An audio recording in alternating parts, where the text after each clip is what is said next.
सीधे भोपाल लिए चलते, जहां मोहन कैबिनेट की बैठक खत्म हो गई और मंत्री कैलाश विजयवर्गीय इस बैठक के बारे में जानकारी दे रहे हैं।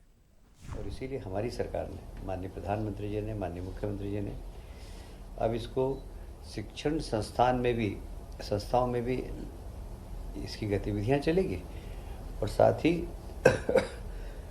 इसको कहीं ना कहीं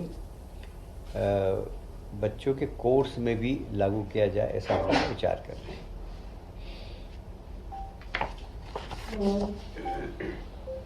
मध्य प्रदेश का स्थापना दिवस 1 नवंबर को है और 1 नवंबर को मुख्य कार्यक्रम रविंद्र भवन में होगा, जहाँ अभ्युदय मध्य प्रदेश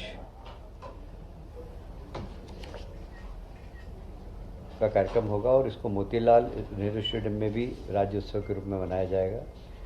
रविंद्र भवन और मोतीलाल नेहरू स्टेडियम में अलग अलग कार्यक्रम होंगे। रविंद्र भवन में विजन डॉक्यूमेंट्स का विमोचन होगा और निवेश संबंधी उपलब्धियां जो 2 वर्षों में हमने प्राप्त की और उसकी जानकारी से अवगत कराएंगे। डिजिटल सेवाओं का लोकार्पण, देखिए गुड गवर्नेंस के लिए बहुत ज़रूरी है कि डिजिटल सेवाएं ज़्यादा से ज़्यादा हो और हमारी सरकार इसको बहुत गंभीरता से पालन कर रही है और हम डिजिटल सेवाओं का कार्यक्षेत्र बढ़ाते भी जा रहे हैं।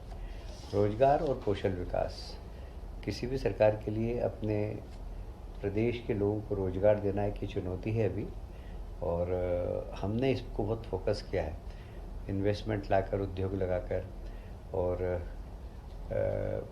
तकनीकी शिक्षा के माध्यम से, कौशल विकास के माध्यम से और अलग अलग प्रकार की योजनाएं लागे। जैसे विश्वकर्मा जयंती पे हमने विश्वकर्मा योजना लाकर सब छोटे छोटे जो सुतार है, बढ़ई है, इनको छोटा सॉफ्ट लोन देकर उनके काम में बढ़ावा देना।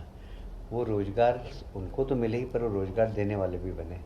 ये हमारी सरकार की हमेशा नियत रही है और इसी दिशा में हम लोगों ने जो काम किया उसका भी हम यहाँ पर बताएंगे। प्रदर्शनी पिछले 2 वर्ष की प्रगति में जो भी हुआ है और सायंकाल को एक सांस्कृतिक कार्यक्रम होगा जिसमें बहुत ही अच्छे पार्श्व गायक जुबिन नौटियाल, आप सबने नाम सुना ही होगा, बहुत ही अच्छे गाते हैं, बहुत मधुर गाते हैं और उनका गायन भी होगा और श्री कृष्ण भक्ति के पदों का प्रस्तुति होगी। और 2 और 3 नवंबर को महानाट्य विक्रमादित्य की प्रस्तुति होगी और सभी राज्य के सभी जिलों में स्थापना दिवस अलग अलग तरीके से मनाया जाएगा, ऐसे राज्य शासन के निर्देश।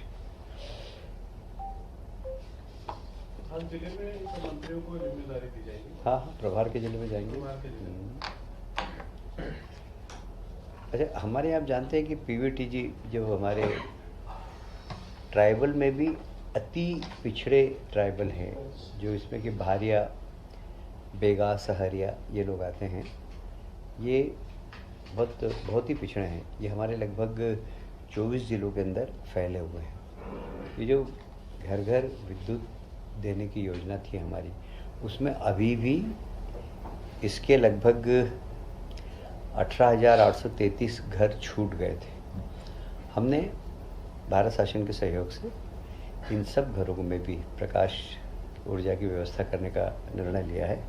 इसमें भारत शासन की योजना है, भारत शासन हमें 60% देगी, 40% हम राज्य सरकार से होगा। अब इसमें कई बहुत दूरस्थ हैं जहाँ पर कि सीधे लाइन जाकर ले जाना बहुत ही महंगा पड़ेगा। एवरेज इनको